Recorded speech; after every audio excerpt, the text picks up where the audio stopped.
আজকে আমাদের 20 নম্বর অঙ্ক দিয়ে শুরু হবে। 19 পর্যন্ত আমরা গত ক্লাসে পড়ছি।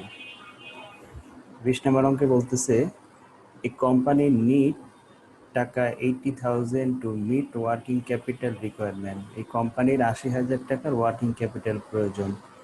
ইট হ্যাজ 3 অল্টারনেটিভ সোর্স। 3টা অল্টারনেটিভ আমাদের সামনে দিছে। ফার্স্ট অল্টারনেটিভে বলছে দ্য কোম্পানি ক্যান বাই টাকা 1 lakh of material on turn off 330 need 90। বলছে একটা শর্ত দেওয়া হয়েছে যে 30 দিনের মধ্যে টাকা দিলে 3% ডিসকাউন্ট দেওয়া হবে এবং 90 দিনের মধ্যে অবশ্যই টাকা পরিশোধ করতে হবে। এটা হলো তুমি যদি বাকিতে ব্যবসা করো তাহলে। এরপরে বলতেছে ব্যাংক লোনের কথা। ব্যাংক লোনে তুমি 1 লাখ টাকা যদি ঋণ নাও, ঠিক আছে, তাহলে তোমাকে সুদ দিতে হবে 13% আর কম্পেনসেটিং ব্যালেন্স রাখতে হবে 20%। বুঝতে পারছি, এটা তো ব্যাংক লোনের কথা বলছে। আর 3 নম্বরে বলছে কস্ট অফ ফ্যাক্টরিং এর কথা। এই যে ফ্যাক্টরিং লেখা থাকবে অঙ্কের মধ্যে, হ্যাঁ, তাহলে আমরা বুঝবো এটা কস্ট অফ ফ্যাক্টরিং। তাহলে এই 3টা নিয়মের আমাকে অঙ্ক করে কি করতে হবে, নিচে ডিসিশন দিতে বলছে যে which alternative should the company choose, অর্থাৎ কোম্পানি কোন অল্টারনেটিভটা চুজ করবে সেটা তোমাকে বলতে হবে। সেটা বলবা কীভাবে, 3টার কস্ট বের করে যার কস্ট কম হবে তুমি সেই কস্টটাকে সিলেক্ট করবা, ঠিক আছে, সেই সোর্সটাকে সিলেক্ট করবা। তো আমরা একটা একটা করে আগে 3টা রিকোয়ারমেন্টের মানে 3টা অপশনের কস্ট অফ ট্রেড ক্রেডিট বের করবো। ফার্স্ট কাজ হচ্ছে আমাদের 3টা অপশনের কস্ট অফ ট্রেড ক্রেডিট বের করা, sorry cost of trade credit, bank loan আর ফ্যাক্টরিং বের করা। 3টা সোর্সের আমরা আগে কস্ট নির্ণয় করব। 20 নম্বর অঙ্ক। ফার্স্ট কাজ স্যার হচ্ছে কি, 20 নম্বরটা তো আমার আইসা পড়ছে 2019-এ। আসলে সমস্যা নেই, তাহলে স্যার আমি দেখি শুধু। হ্যাঁ এইরকম অঙ্ক আরো সামনে আছে, দেখা যায় যে অ্যামাউন্ট ঘুরে আসতে পারে।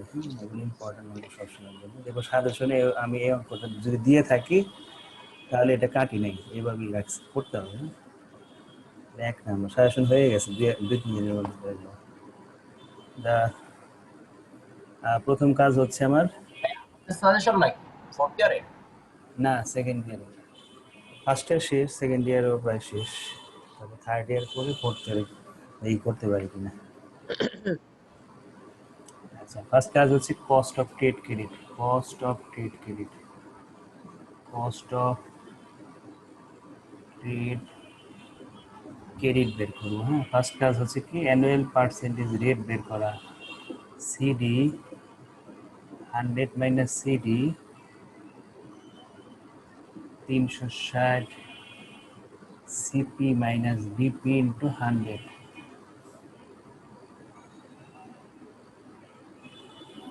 আমাদের ক্যাশ ডিসকাউন্ট কত, ক্যাশ ডিসকাউন্ট 3, তারপরে ডিসকাউন্ট পিরিয়ড হলো 30, তারপরে ক্রেডিট পিরিয়ড হলো 90। মানগুলো আমরা বসাই এখানে।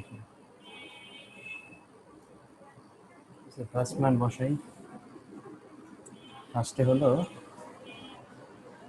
3, 100 মাইনাস 3 360 90 মাইনাস বিপি 30 ইন্টু 100, 0.0309 হবে। আর এখানে 60 বাদ দিলে 6 6 36 গুণ করে দেখো কত হয়। এটার ইআইআর বের করবো, effective interest rate, 1 plus r পাওয়ার এন ইন্টু 100, 1 প্লাস 0.0309 পাওয়ার 6 মাইনাস 1 ইন্টু 100, দেখো কত আসে। এই হলো আমাদের কস্ট অফ ট্রেড ক্রেডিট, ব্যবসায়িক ঋণের ব্যয় বের করলাম।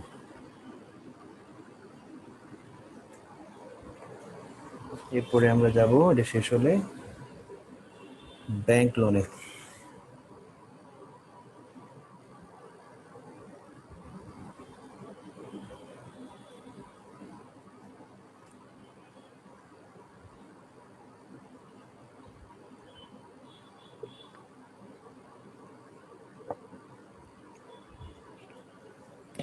প্রথমটা 3 6 18 18.36 স্যার 18.54 সেটা। তারপরে এখানে 20.03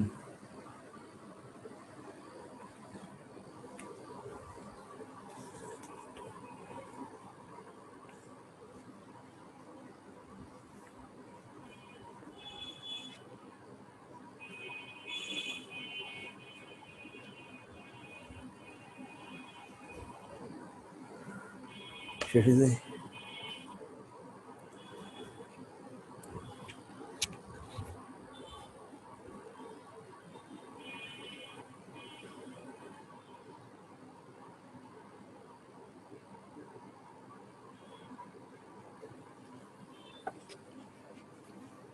এরপরে একটু বুঝি, তারপর হলো cost of bank loan.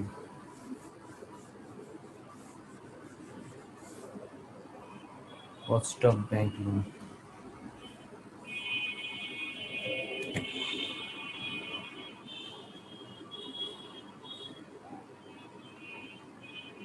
Cost of bank loan 2 নম্বর কাজ।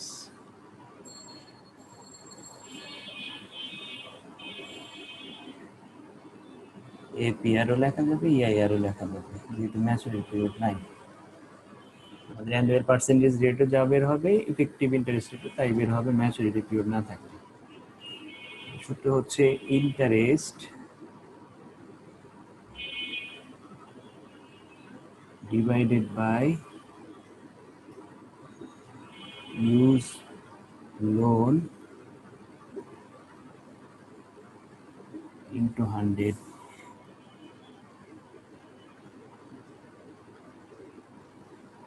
প্রথমে আমরা বের করব লোন কত, প্রশ্নে লোন কত আছে সেটা দেখব। আমরা দেখি লোন কত আছে।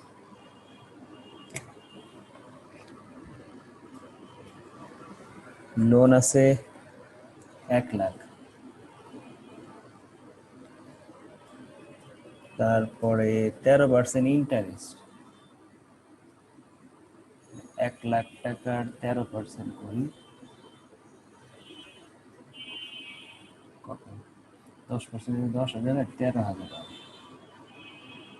এরপরে আমার লাগবে কম্পেনসেটিং ব্যালেন্স 1 লাখ টাকার 20%, আসতেছে 20,000। ইউজ লোন পাবো কিভাবে, এই লোন থেকে কম্পেনসেটিং ব্যালেন্স বাদ দিব, ইন্টারেস্ট বাদ দিব না, কারণ আমাকে অ্যাডভান্স কোশ্চেনে বলে নেই, অ্যাডভান্স বললে ইন্টারেস্ট বাদ দিতাম। অ্যাডভান্স বা প্রিপেড বললে এখান থেকে ইন্টারেস্টও বাদ যাইত।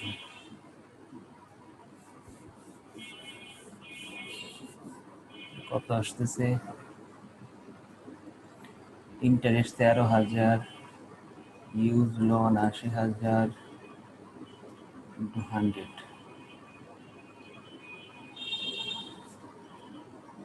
দেখো কত আসে।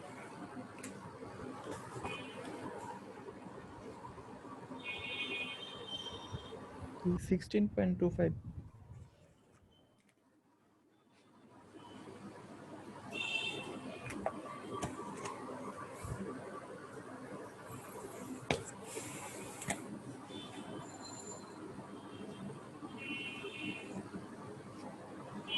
ব্যাংক লোন শেষ। এরপরে যাব আমরা factoring, cost of factoring. Cost of factoring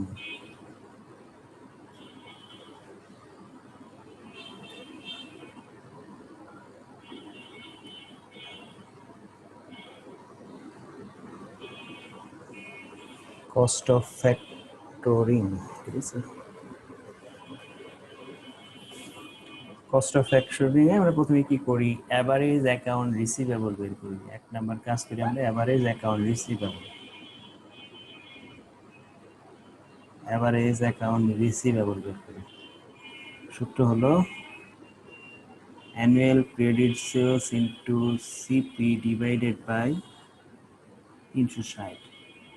annual credit sales বাৎসরিক বিক্রয় কত মাসে দেওয়া আছে প্রশ্নে, হ্যাঁ, প্রতি মাসে 1 লাখ করে হলে তাহলে 1 লাখ ইন্টু 12 মাসে 12 লাখ।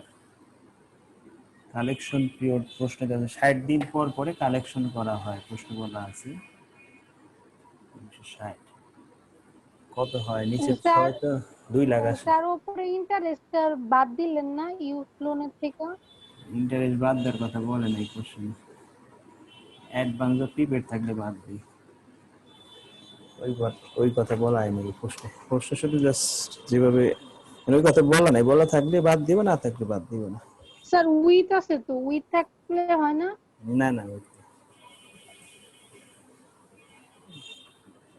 থাকলে হবে না, শুধু আমি তো প্রথম ক্লাসেই বলে দিছি প্রিপেড অ্যাডভান্স এগুলো লেখা থাকলে হবে, বিয়োগ যাবে, এছাড়া বাদ যাবে না।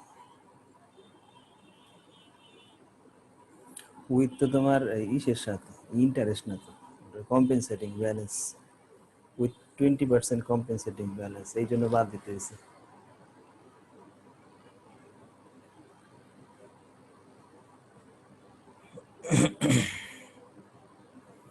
আমরা অ্যাভারেজ অ্যাকাউন্ট রিসিভেবল পেলাম 2 লাখ। পরের কাজ কি অ্যাকাউন্ট রিসিভেবল টার্ন ওভার বের করা। 2 নাম্বার কাজ অ্যাকাউন্ট রিসিভেবল টার্ন ওভার বের করা। তো এটা বের করার সূত্র ছিল 360 বাই সিপি। তাহলে 360 সিপি হচ্ছে কালেকশন পিরিয়ড, অর্থাৎ 60 ভাগ করলে 6 টাইমস বের হবে, 6 টাইমস, ঠিক আছে, 6 টাইমস। আরো দুটো ওয়ার্কিং আছে, সেটা হলো নিট পিরিয়ডিক কস্ট আর নিট পিরিয়ডিক অ্যাডভান্স।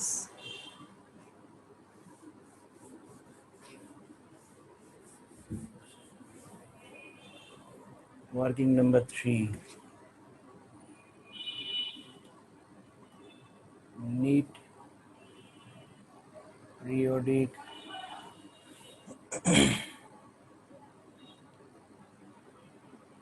অ্যাডভান্স বের করবো।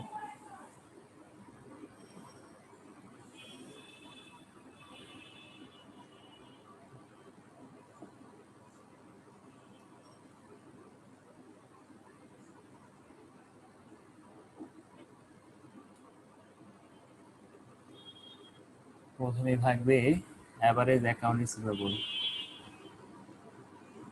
অ্যাভারেজ অ্যাকাউন্ট রিসিভেবল 2 লাখ টাকা। এখান থেকে বাদ যাবে রিজার্ভ,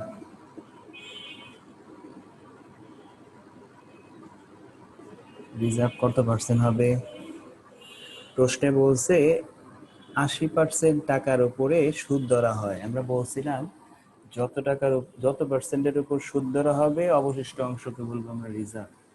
100%-এর মধ্যে 80%-এ যদি ইন্টারেস্ট ধরা হয় তাহলে 20% হলো রিজার্ভ। এই 20% এই 2 লাখ টাকার উপরে করতে হবে।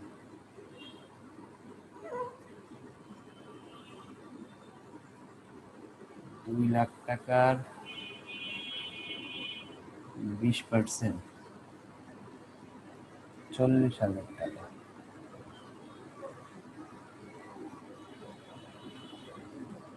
ঠিক আছে। এখান থেকে যদি বাদ দেই 1,60,000 টাকা, এখান থেকে লেস করতে হবে কমিশন।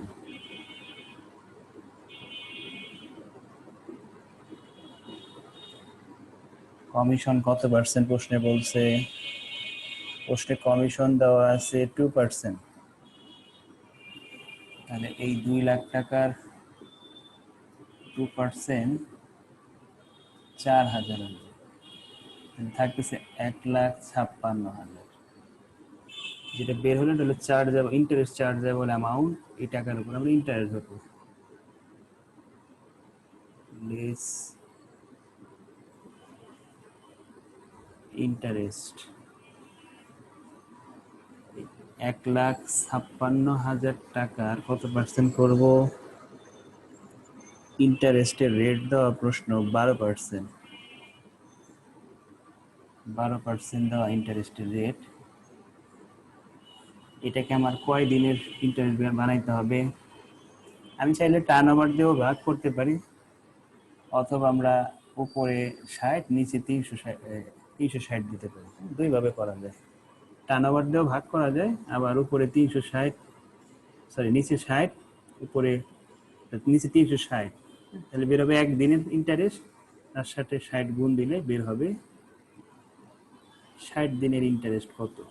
এভাবেও করা যায়, আবার তুমি চাইলে টার্ন ওভার দিয়েও ভাগ করতে পারো।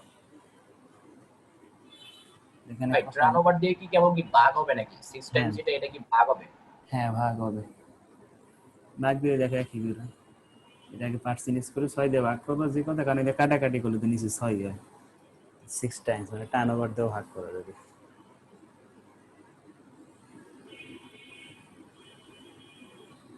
নিট পিরিয়ডিক অ্যাডভান্স দিলাম এটা, হ্যাঁ।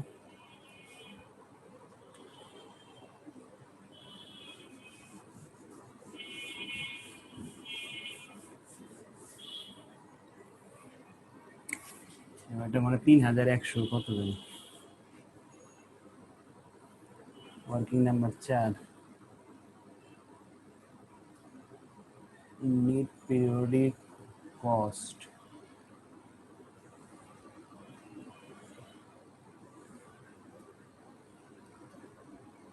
ভাই 312 বের হয়। 312 না, 312 মানে এটা হবে 3120। হ্যাঁ স্যার 312 বের হয়। 312 বের হয়। দাঁড়াও, 312 তো হবে না, 3120 হবে কতটা, শূন্য কম বেশি মনে দিছি কোথাও। ভাই ইন্টারেস্ট রেটটা কত দিচ্ছেন ভাই? 12%। 12%, তুমি কি 60 দিয়ে গুণ দিছো না, আর 360 দিয়ে ভাগ করছো না?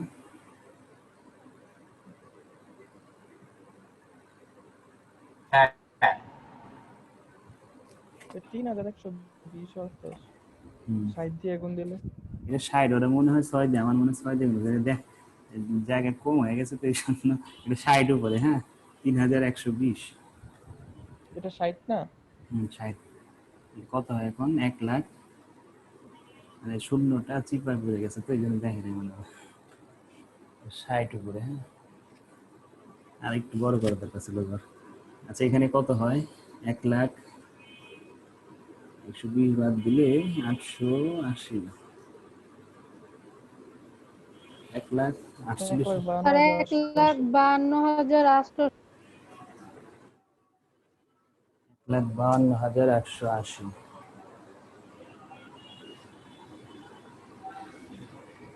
এখন করবো net periodic cost. Net periodic কস্টে প্রথমেই বলবে কমিশন। কমিশন বলবে 4,000, ইন্টারেস্ট বলবে 3,120, তাহলে হলো 7,120। এখান থেকে বাদ দিতে হবে cost saving. Cost saving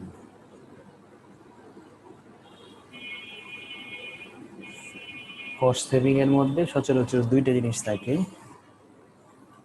bad dates expense আর একটা হলো অ্যাডমিনিস্ট্রেটিভ এক্সপেন্স। কোশ্চেনে মেবি দুইটাই আছে, হ্যাঁ দুইটাই আছে। প্রথমে ব্যাড ডেটস এক্সপেন্সটা বসাই। ব্যাড ডেট এক্সপেন্স পার্সেন্টেজ দেওয়া, তাহলে 2 লাখের উপরে আমরা পার্সেন্টেজ করব। 2 লাখের 1% প্রশ্ন দেওয়া, 1% করলেই হয়ে যাবে 2,000 টাকা। এটা বাদ দিব, একটা ভালোই তার একটা ঘর করলে এখানে, আর একটা ঘর করি।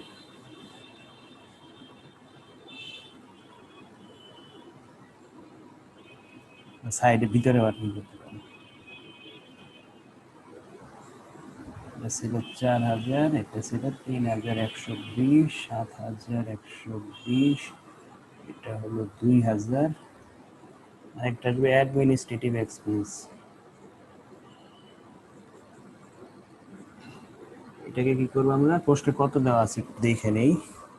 প্রতি মাসে 1,000, দেখো প্রতি মাসে 1,000, এটাকে আমি কি করব, কত দিনে কনভার্ট করব, আমি 60 দিনে কনভার্ট করব। হ্যাঁ, এটা যদি 1 মাসের টাকা, তাহলে এটা 30 দ্বারা ভাগ করবা, 60 দিয়ে গুণ করবা, কারণ আমার তোমার দরকার কি 60 দিনের খরচ করতে। 60 দিনে 2000 আসে, 60 দিনে কত সেভ হলো, 1 মাসে সেভ হইতো অ্যাডমিনিস্ট্রেটিভ যাইতো 1000, 2 মাসে 2000। ঠিক আছে, 2000 টাকা তোমাকে সেভ করে দিতেছি। 4000 net periodic cost 3120, 3120 net periodic cost. Net periodic cost 3120। এখন আমরা মেন সূত্রে যাব। এত বড় অঙ্ক দেখছো, 10 মার্কের জন্য আসবে। ফ্যাক্টরিং করতে একটু সময় লাগে, আমরা তাহলে মেন সূত্রে যাই এখন। এপিআর, যার জন্য এত কিছু করলাম আমরা, net periodic cost, net periodic advance account receivable turnover into 100, 3120। তারপরে ওটা বলেছিল 3,52,000, 3 লাখ না, 1,52,400, 880, 880 ইন্টু টার্ন ওভার ভেবেছিল 6 ইন্টু 100, 6 ইন্টু 100 কত হয় দেখো। আর হবে ইআইআর, ইআইআর এর সূত্র 1 plus r power n minus 1 into 100। 1 plus আর হচ্ছে 0.0 সামথিং বের হবে, 6100।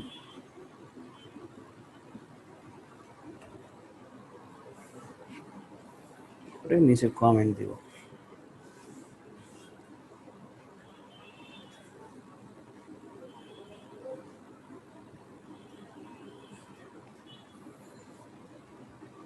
কোন অপশনের টাকা সবচেয়ে কম হবে, সবচেয়ে কম ইআইআর বের হয়েছে ফ্যাক্টরিং এরই। তাহলে লিখবো company should select the company should be selected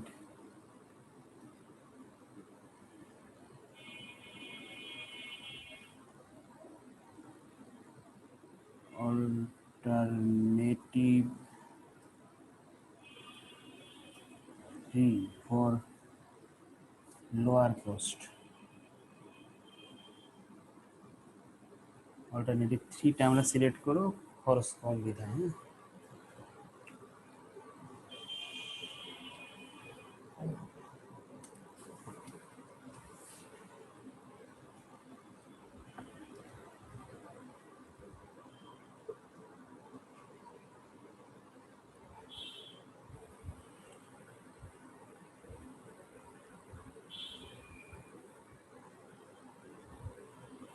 হয়েছে। ভাই ওই যে আপনি যে বলছেন মেডিজি বেরিয়েছে, স্যার এই যে মেডিজিটা কি বোল 2 না? ভলিউম 2, হ্যাঁ। তাহলে কি ভলিউম 2 কি আগে বেরিয়েছে? হ্যাঁ, সবসময় তো ভলিউম 2 আগে বের, আর ওদের রুলস আছে, সাজেশন বের করতে হয় মেন বই বের হওয়ার 2-3 মাস পর, সাথে সাথে বের করলে কেস করে দেয়। পরে ওই বলা বানি করে না, মেন বই কেন না, খালি ওই গাইড বই কেন। এই জন্য ওই সমিতি থেকে রুলস করে দিছে, মেন বই বের হওয়ার 3 মাস পরে সাজেশন বের করতে হবে, এর আগে না।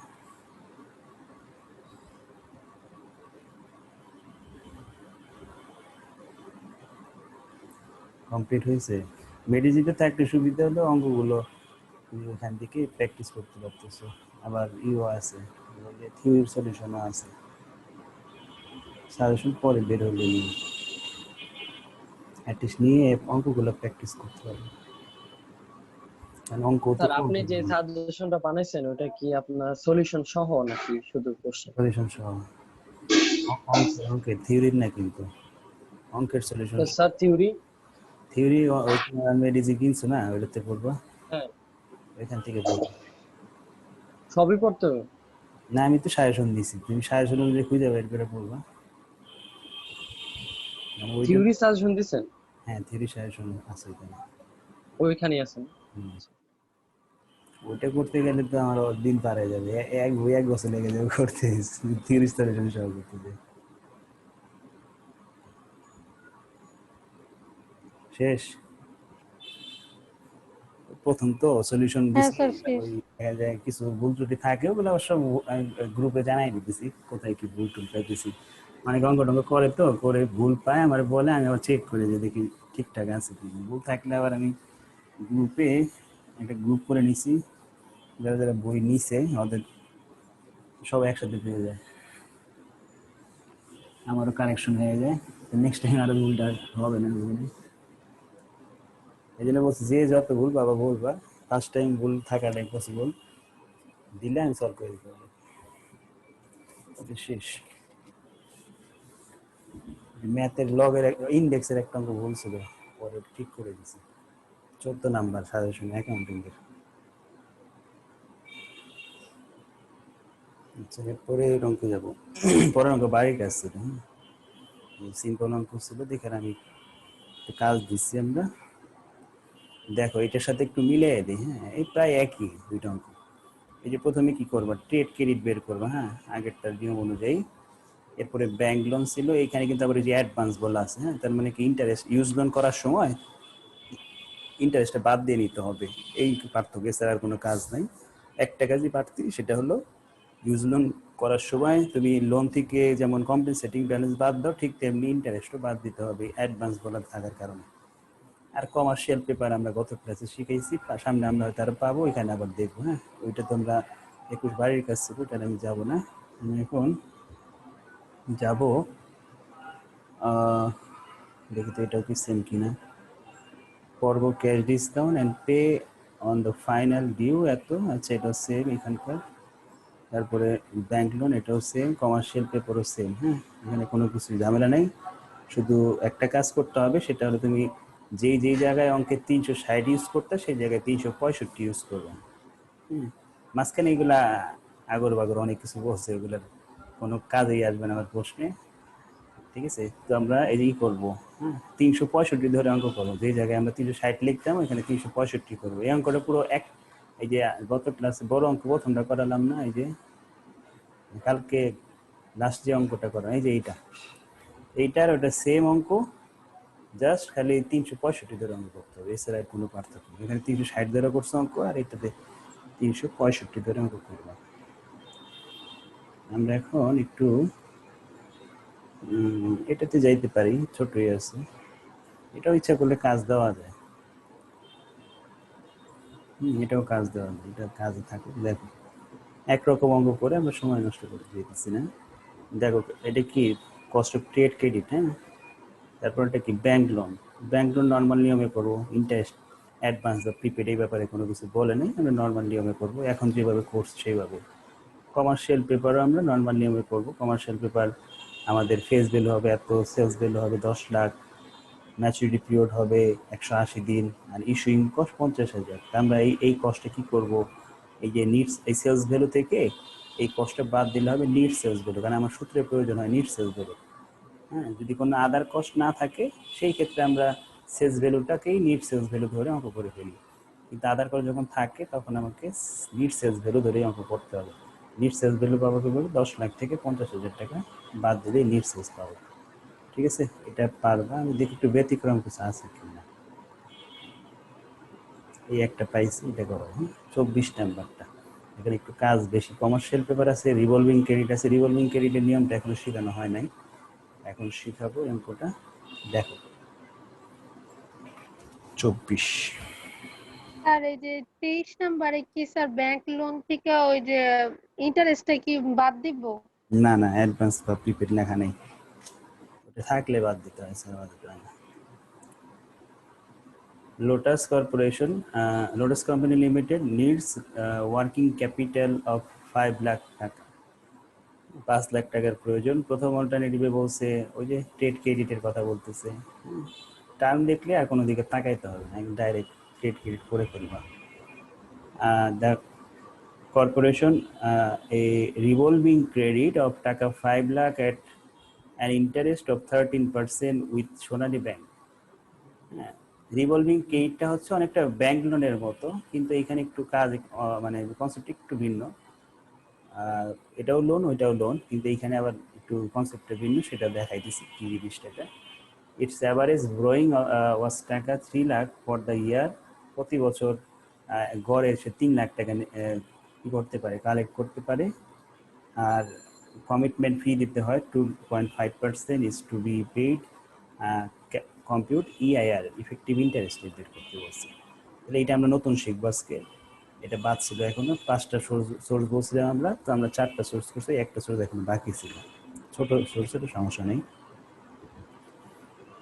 The corporation issue a 120 days commercial paper, 120 দিনের একটা কমার্শিয়াল পেপার ইস্যু করছে। তাহলে আমাদের ম্যাচুরিটি পিরিয়ড হলো 120 অফ ফেস ভ্যালু অফ টাকা 5 লাখ। আমাদের ফেস ভ্যালু বলতেছে 5 লাখ টাকা আছে, ইট ইজ সেলস ভ্যালু আছে 4 lakh 50। The credit rating expense আর 5.5%, সাইজ অফ ইস্যু, তারপরে এজেন্ট চার্জ 0.25%, স্ট্যাম্প ডিউটি 0.5%, এগুলো সবই আমাদের ইস্যু প্রাইস এটা, অর্থাৎ আমরা 5 লাখ টাকার উপরে এই পার্সেন্টেজগুলো কাজ করবো। হ্যাঁ, আর what is the cost of commercial paper, commercial পেপারের কস্ট কত। আচ্ছা, তাহলে আমরা প্রথমে ট্রেড ক্রেডিটে চলে যাই। প্রথমে আমরা ট্রেড ক্রেডিটে আসি।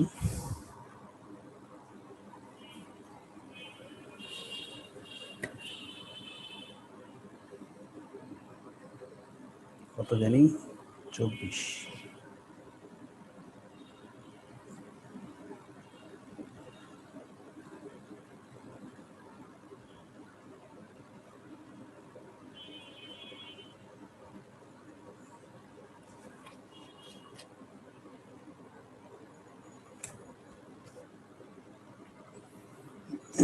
কস্ট অফ ট্রেড ক্রেডিট প্রথমে করবে annual percentage rate, CD 100 minus CD 360, CP minus DP into 100। তাহলে ক্যাশ ডিসকাউন্ট আছে 3, 100 মাইনাস 3 360, 60 মাইনাস 10। ওইখানে হলে সাইড ওয়ার্কিং গুলো দিবা। হ্যাঁ, 0309, 360 কে 50 দ্বারা ভাগ করো, 7.2 মনে হয়, 7.2 কিনা দেখো তো।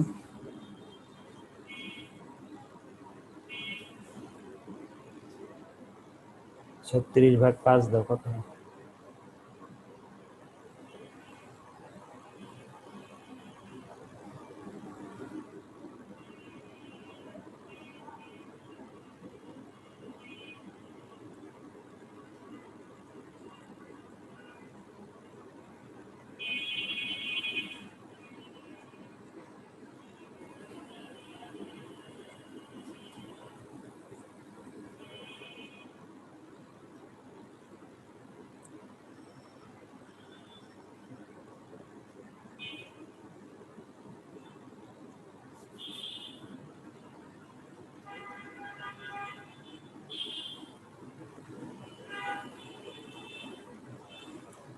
কত হয়?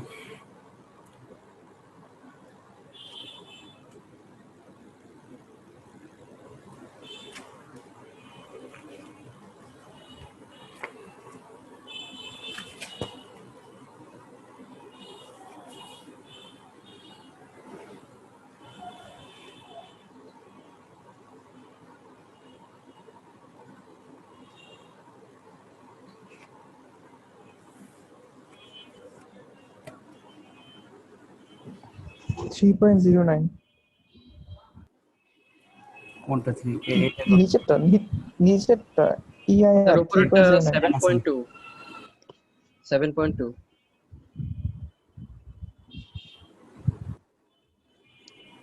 আর টোটাল হবে 22.24, 25 হবে 22.25।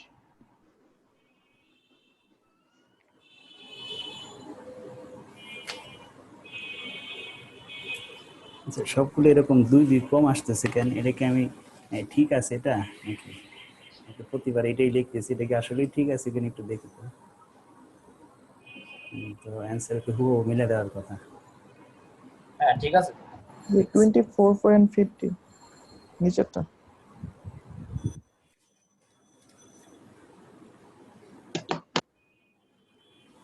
15 না? 50 এই হলো আমাদের ট্রেড ক্রেডিট। এরপরে যাব ব্যাংক লোনে, সরি রিভলভিং ক্রেডিটে। Cost of revolving credit, cost of revolving credit অর্থাৎ ঘূর্ণায়মান ঋণ ব্যবস্থা।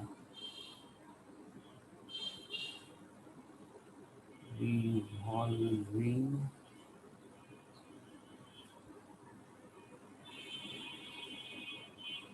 ক্রেডিট,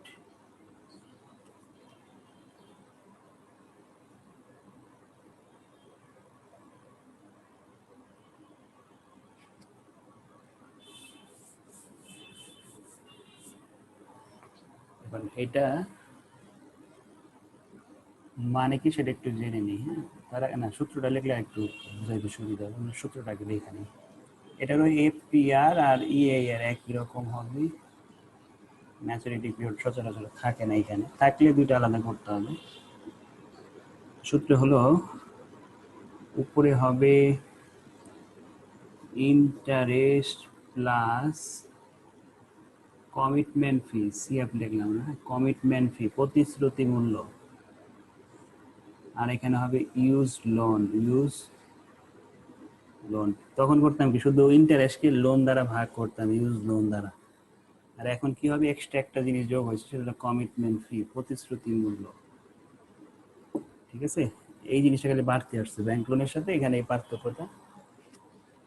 এখন দেখছেন? কমিটমেন্ট ফি, সিএফ কমিটমেন্ট ফি, নিচে ইউজ লোন। তো প্রথমে আমরা বের করব টোটাল লোনের পরিমাণ কত কোশ্চেনে দেওয়া আছে সেটা লিখি। টোটাল লোন, স্যার নেটটা প্রবলেম করতেছে। Total loan. সিএফ লিখছেন ওটা? হ্যাঁ সিএফ কমিটমেন্ট ওটা কি ফি। সিএফ লিখছেন? হ্যাঁ ইন্টারেস্ট প্লাস হ্যাঁ হ্যাঁ, interest plus CF. Loan, total loan হলো কোশ্চেনে 5 লাখ। একটা টেস্টটা দিতেছে বারবার। সবারই একই প্রবলেম নাকি? আমি একটু চেক করে নেই তো স্পিড কেমন আছে।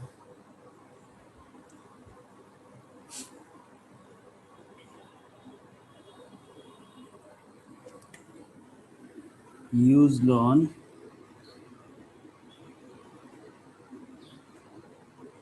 3 লাখ।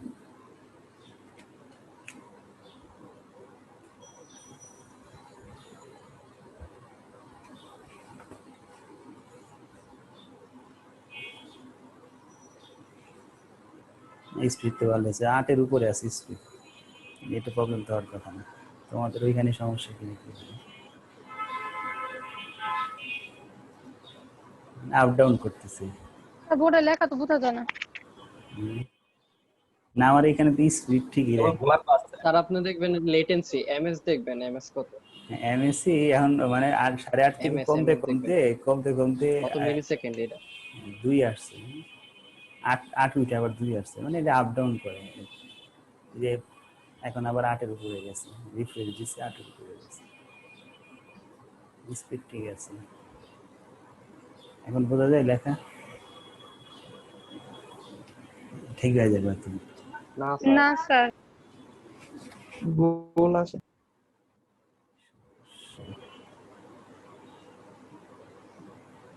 একটু স্ক্রিন শেয়ার দিয়ে আবার এদিকে ফিরে আসে দেখি ঠিক হয় কিনা। স্ক্রিন শেয়ার কি ঠিক মতো আসে, মানে ক্লিয়ার আসে? স্ক্রিন শেয়ার কি ক্লিয়ার আসে? হ্যাঁ স্যার, এইটা ক্লিয়ার আসছে। এইটার সাথে এটার তফাৎ কি একই তো? এটা তো জাস্ট ক্যামেরা খালি বুঝলাম না কিছু। আচ্ছা এখন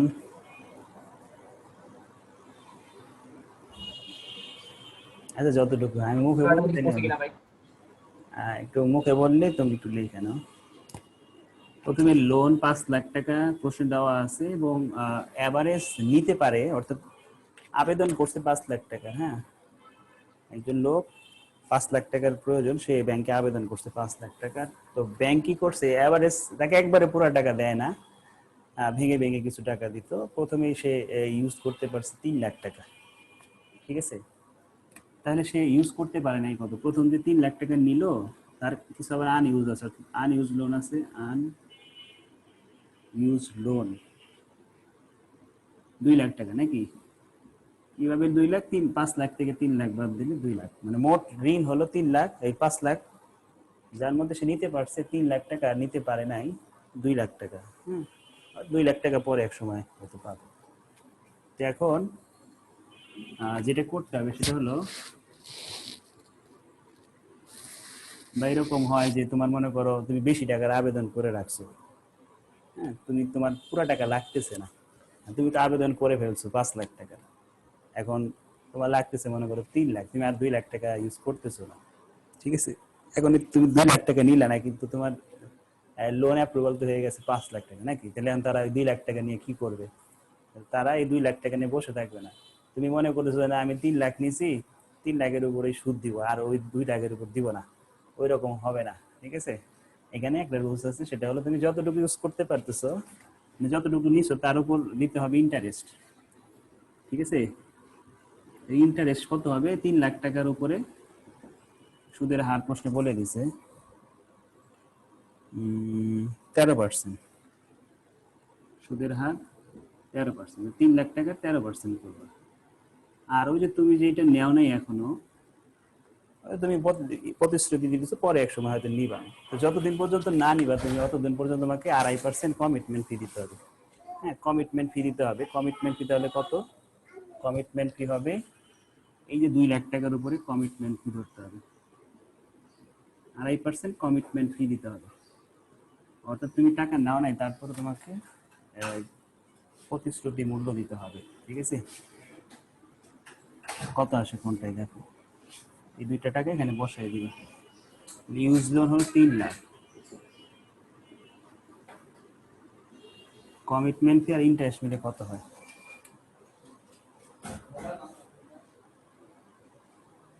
কমিটমেন্ট ফি আর স্যার ইন্টারেস্ট 3 লাখের 3 লাখের 13% কত হয়, স্যার 30, 39,000 টাকা। আর 2 লাখের 2.5%, 5,000 মনে না, 5,000, 44,000-কে 3 লাখ দ্বারা ভাগ হ্যাঁ করে, 5,000। 44,000-কে 3 লাখ দিয়ে ভাগ করে 100 দিয়ে গুণ করো, তাহলে বের হবে রিভলভিং ক্রেডিটের অ্যামাউন্ট, মানে পার্সেন্টেজটা কষ্ট।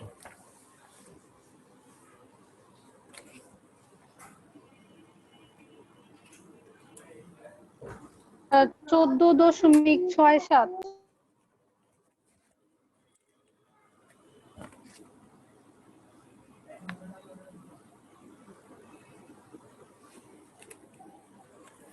স্যার আমরা যে ইন্টারেস্টটা হিসাব করলাম এটা কি 1 বছরের নাকি মাসে? এই যে অ্যানুয়াল পার্সেন্টেজ রেট 1 বছরের, মাসের হলে তো প্রশ্নের তারিখ সময় দেওয়া থাকতো, ওই সময় অনুযায়ী মানে এক করতে। বছরে আমার ইন্টারেস্ট দিতে হবে 39,000, আর ওই কি জানি কমিটমেন্ট সিএফ ফি দিতে দিতে হবে হবে 5,000। 5,000, এই মোট 44,000 টাকা, এই 5 লাখ টাকার এগেনস্টে টাকা দিতে হবে। আচ্ছা স্যার, 5 লাখ টাকার জন্য আবেদন করছি, আমারে দিছে কত 3 লাখ টাকা, না, বাট 2 লাখ ও টাকা দেয় নাই, দেয়নি। তুমি তোমার মনে কর 5 লাখ আবেদন করছো, তোমার পুরো টাকা লাগে নাই, তুমি ওই ওই টাকা এখনো তুলো নাই। তো এই যে তুলো নাই, যে তার কোম্পানিকে কি করতে হবে, ওই ব্যাংকে তোমার প্রতিশ্রুতি মূল্য দিতে হবে যে তুমি তুলো নাই, তুমি একসময় নিবা, এই যে তুমি বলতেছো নিবা, এই এই বাবদ তোমাকে কিছু টাকা ড্যামারেজ দিতে হবে এখানে। হ্যাঁ, ও মানে আমি ইচ্ছা করে নিইনি, এটাই তো? হ্যাঁ, হ্যাঁ, ও, চাইলে তো পুরোটা নিতে পারতাম না স্যার? পুরো পুরো নিলে তোমার খরচ বেড়ে যেত না, আরো খরচ তোমার 13% দিতে ও হবে। আচ্ছা আচ্ছা এই আচ্ছা, জন্য যতটুকু লাগছে নিয়েছি, বাকিটুকু বুঝছি। কিছু টাকা দিলা, বুঝছে? এই হলো ব্যাংক লোনের সাথে এই রিভলভিং ক্রেডিটের পার্থক্য। ব্যাংক লোনে পুরো টাকাই নেয়, নিয়ে ওইটার উপর আবার কমিটমেন্ট ফি ধরা হয়। তাহলে ওইখানে কমিটমেন্ট, এইখানে হলো কমিটমেন্ট ফি, আর ওইখানে হলো কম্পেনসেটিং ব্যালেন্স। দুইটা জিনিস দুই জায়গায় তফাৎ। ঠিক আছে, আচ্ছা। তো সেটা লাস্ট হ্যাঁ স্যার শেষ। এটার লাস্ট রিকোয়ারমেন্ট হলো commercial paper, cost of commercial paper. Requirement number 3, cost of commercial paper.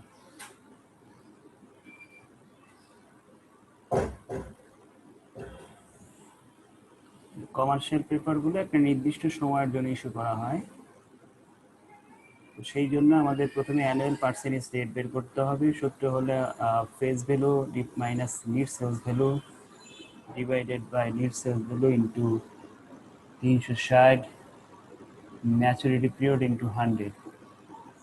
তো আমাদের অঙ্কে ম্যাচুরিটি পিরিয়ড হলো 120 দিনের, অর্থাৎ এই কমার্শিয়াল পেপারটা বাজারে ইস্যু করা হয়েছে 120 দিনের জন্য। তুমি 120 দিনের জন্য কমার্শিয়াল পেপারটা কিনছো। এই 120 দিনের জন্য কমার্শিয়াল পেপার কেনার ফলে তোমার কত টাকা খরচ হবে, সেইটার খরচ এখন পার্সেন্টেজ তুমি বের করে রাখো। আমাদের ফেস ভ্যালু কত আমার অঙ্কে, কত টাকার কমার্শিয়াল পেপার কিনছি? 5 লাখ টাকার কমার্শিয়াল পেপার কিনছি 120 দিনের জন্য।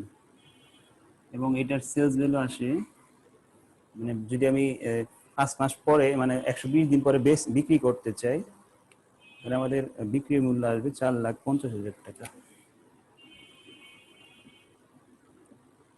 ঠিক আছে, 4,50,000 টাকা খরচ আসবে। 5 লাখ টাকা দিয়ে তুমি 120 দিনের জন্য কমার্শিয়াল পেপার কিনছো, এটা 120 দিন পরে 4,50,000 টাকা বিক্রি করতে পারবে। তাহলে এখানে কিন্তু অলরেডি 50,000 টাকা নাই হয়ে গেছে নাকি? এরপর তাহলে আমরা ফেস ভ্যালু বসাই 5 লাখ। আরো কিছু খরচ থাকলে সেটাও এখান থেকে বাদ দিতে হবে। তাহলে আদার কস্ট কোশ্চেনে আছে, 3টা কস্ট আছে আদার কস্ট। আদার কস্ট আমরা লিখি, আদার কস্টের পার্সেন্টেজটা কত আছে দেখো। 3টা পার্সেন্টেজ একসাথে যোগ করে আমরা ইস্যু প্রাইসের উপর, অর্থাৎ এই যে আমি কত টাকা করে ইস্যু করব সেটার উপরে পার্সেন্টেজ করব। ঠিক আছে, আমরা একটু দেখি 4,50,000 টাকার উপরে কি করব। প্রশ্নে 3টা পার্সেন্টেজ আছে, একসাথে যোগ করব 3টা পার্সেন্টেজ। কি কি পার্সেন্টেজ আছে? একটা খরচ হলো রেটিং এক্সপেন্স, তারপরে এজেন্সি চার্জ আর স্ট্যাম্প ডিউটি, 3টা মিলে আসবে 0.5, একটা হলো 0.25, স্যার টোটাল আসে 1.25। 0.5, এইটার 1.25% করলে কত আসে?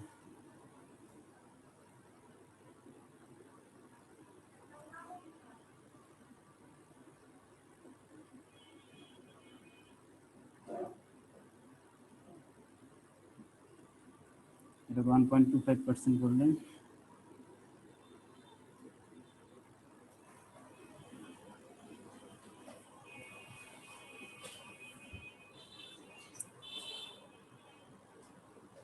স্যার 5,625।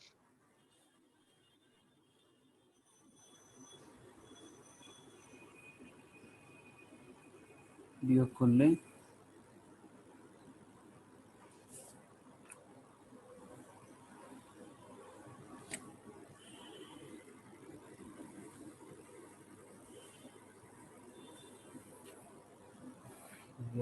কত হয়?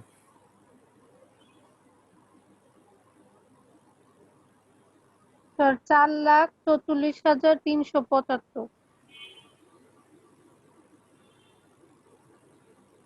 375। স্যার 5,625 এটার সাথে কি পার্সেন্ট হবে? না না, পার্সেন্টেজ করে এটা হয়েছে। পার্সেন্টেজ করে রেজাল্ট আসছে। আমার জানি অ্যামাউন্ট গুলা কেমন অপরিচিত অপরিচিত মনে হইতেছে। আচ্ছা করে একটু ক্যালকুলেট করলে বোঝা যাবে, কারণ অনেকদিন হলো করাই তো। অ্যামাউন্ট দেখলে একটু আইডিয়া করা যায় যে এই এই অ্যামাউন্টে কোনো সময় আমরা করছি কিনা। আচ্ছা দেখি একটু। 5 লাখ মাইনাস 444,375 ডিভাইডেড বাই 444,375 1231। হ্যাঁ ঠিক আছে না, আমি বলছিলাম না পরিচিত, আমার এখানে একটু ভুল হয়েছে। এটা হলো ইস্যু প্রাইস বলতে একদম শুরুতে যেই টাকা দিয়ে কিনছিল তার উপরে, হ্যাঁ ফেস ভ্যালুর উপরে, এখানে ভুলটা করছি। 5 লাখের 1.25% কত হয়? 5 লাখের 1.25% কত হয়? 5 লাখের 1.25%, 1 2 3 4 5 পয়েন্ট 6250। 6,250।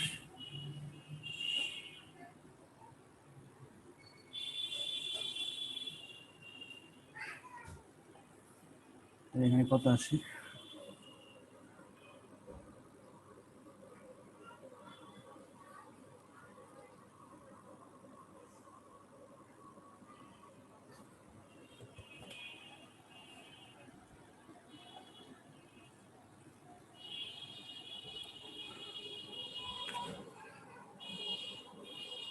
মাইনাস 4 4,43,750।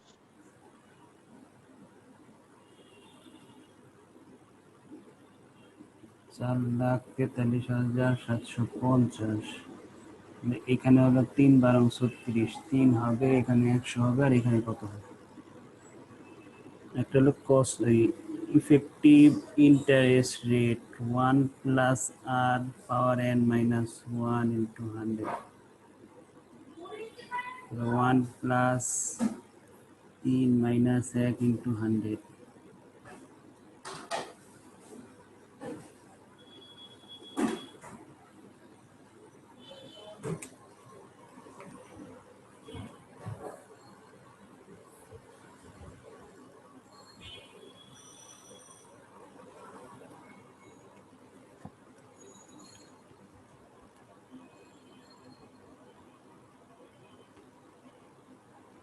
पाँच 1 2 3 4 5 6 माइनस 4 4 3 7 5।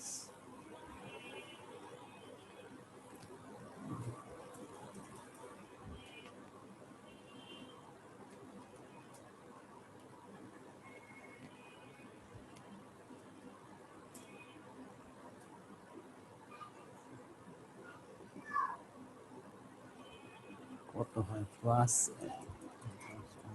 4 4 3 7 5 ভাগ 4 4 3 7 5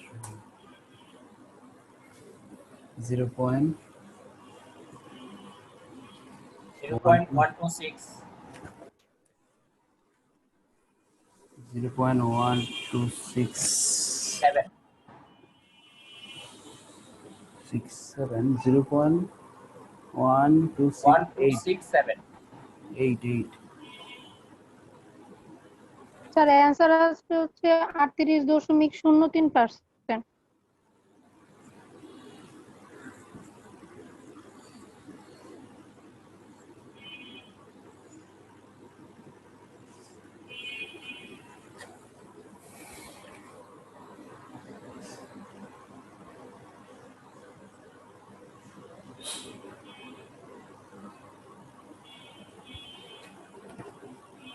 আমাদের আর এটা কমেন্ট দিতে হবে, আগের মতোই দিবা।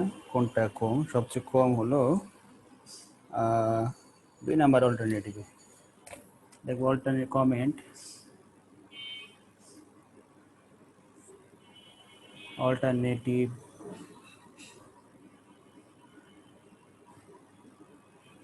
2 should be আর কিছুই দেখি না। class শেষ। Alternative 2 should be স্যার ইআই এর মান আসছে হচ্ছে 43.07%। 43.07%. Alternative 3 should be selected for lower cost. সবচেয়ে খরচ এটাতে কম, এই জন্য আমি এটা সিলেক্ট করি। তা আমাদের আর অঙ্ক বাকি রইলো 3টা, শেষের 3টা আমরা নেক্সট ক্লাসে করব। আর তার আগে তোমাদের কিন্তু বাড়ির কাজ দিচ্ছি আমি, 1টা 2টা 3টা বাড়ির কাজ দিচ্ছি। হ্যাঁ, 21 গত ক্লাসে ছিল। স্যার আমার একটু বলেন তো স্যার, কিছুই দেখতেছি না। একটু ইআই এর ব্রেকের ভিতরে কি লেখছেন একটু বলেন তো। 1 plus r power n minus 1, না, এটা নিচেরটা 1 plus স্যার। আর এর মান r এর মান 0.1268, 0.1268। ক্যামেরায় লেখাগুলো বাঁকা দেখা যায়, বোর্ডে সোজাই, ক্যামেরাটা হয়তো একটু অ্যাঙ্গেলে আছে, এই জন্য লেখাগুলো বাঁকা দেখা যায়। স্যার কমেন্টসে কি স্যার লিখছেন লেখাগুলো বোঝা ভাঙা যায় ভাঙা না। দেখা। অল্টারনেটিভ তারপরে কি লিখছেন? Alternative 2 should be selected for lower cost. খরচ সবচেয়ে কম, এই জন্য এটা সিলেক্ট করবো।